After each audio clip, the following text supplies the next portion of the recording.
Let's talk about how your elimination system works so we can understand some of the things that can cause a problem and how to improve it.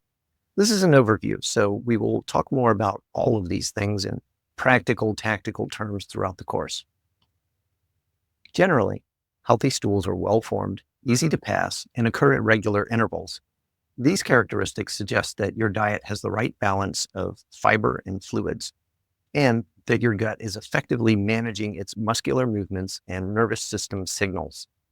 The food you eat is pushed through your guts by a rhythmic muscle movement known as peristalsis. It sort of looks like the way a caterpillar moves, so a wave through the muscles of your throat, stomach, and intestines.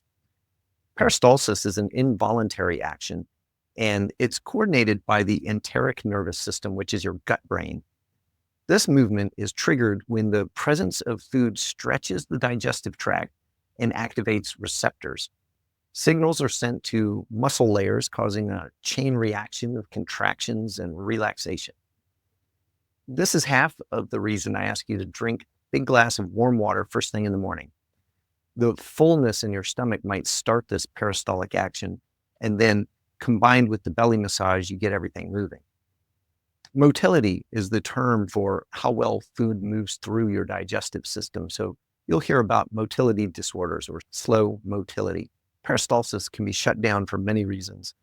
If the body doesn't feel safe or comfortable, or you are stressed or anxious, embodied trauma that is causing chronic tension in the gut area, or if you keep holding it in because you can't get to a bathroom right now.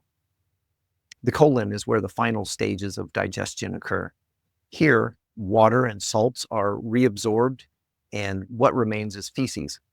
The feces is stored in the rectum until you're ready to let it out. Now, if your salts or electrolytes are out of balance, the colon might not absorb the right amount of water. This can make your poop too hard or too watery. Inflammation or infections can slow down or speed up motility. If the poop sits there too long because of slow motility, it'll harden. The urge to poop is stimulated by a combination of physiological and neurological factors. As the poop accumulates in the colon and reaches the rectum, it stretches the rectal walls, triggering a sensation of fullness or pressure. Specialized nerve endings in the rectal walls, known as stretch receptors, detect the stretching caused by the accumulating feces. This triggers signals to the brainstem, indicating the need to go. The brainstem then sends signals back to the rectum, starting the voluntary and involuntary muscle contractions necessary for pooping. Lots of things can disrupt this process. If the rectum full sensor is not working, the urge to poop signal does not fire off. Subconscious beliefs and trauma responses can interfere with this process. And although the initial urge to defecate is largely involuntary, once the urge is felt, there is a voluntary component involved in deciding when and where to evacuate the bowels. This voluntary control is mediated by the external anal sphincter muscles. We might need to resensitize our awareness after years of holding it in.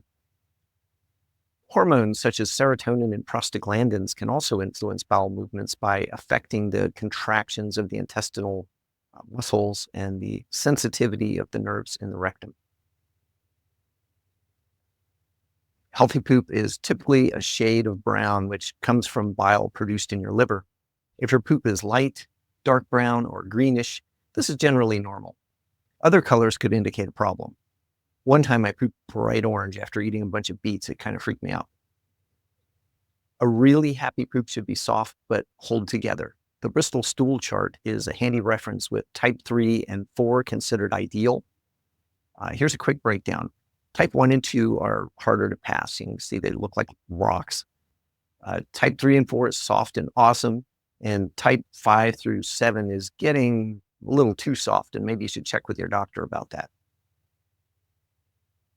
Constipation can sometimes be challenging for doctors to diagnose because it is a symptom rather than a specific disease or condition.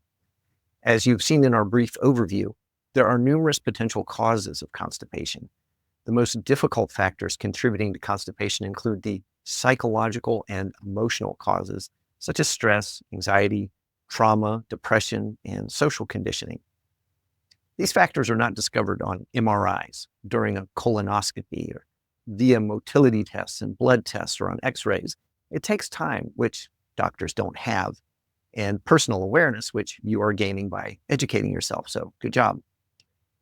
Since constipation can result from a combination of factors, the diagnostic process and treatment require a multidisciplinary approach. In my case, this included my primary care physician, a gastroenterologist, a chiropractor, a physiologist, a therapist, and several alternative healthcare practitioners. Constipation can be caused by stress, shame, and trauma. Stress can have a profound effect on your bodily functions, including digestion and elimination. During periods of high stress, your body's fight or flight response is activated, which can slow down or disrupt digestive processes. This response can cause your muscles in your intestines to tighten and contract irregularly, ultimately leading to constipation. Constant background stress can feel normal if you have gotten used to it, but this results in the same dysregulation of your poop cycle. I had normalized my chronic stress and spent too much time in fight or flight mode. Feelings of shame can negatively impact your bodily awareness. When you're engulfed by shame, it's possible to become disconnected from your body's needs, including the urge to go to the bathroom. From years of working retail, conditioning from school, and other circumstances, I had dissociated from my bowel urge response and was unconsciously holding it in until there was a safe time to poop, which turned out to be never. Embodied trauma, the physical holding of past traumatic experiences within the body, also plays a role here. Trauma can alter the way your body senses and responds to internal signals, including those related to bowel movements. When I first started massaging my belly, I could feel hard spots of tense muscle in my gut. Just like shoulder tension can cause a headache, my gut tension was contributing to a poop blockage. There's more to this, but understanding these emotional and psychological factors is essential for recognizing and addressing this invisible cause of constipation. So the key takeaways here are: healthy pooping is like a symphony where many players coordinate to make it all work. Lots of things can go wrong in this process, many of them invisible. So it makes sense to go after this problem with a variety of tools and to be observant and see what helps so we can feel better every day. Again, we will talk more about all of these as we go through the course.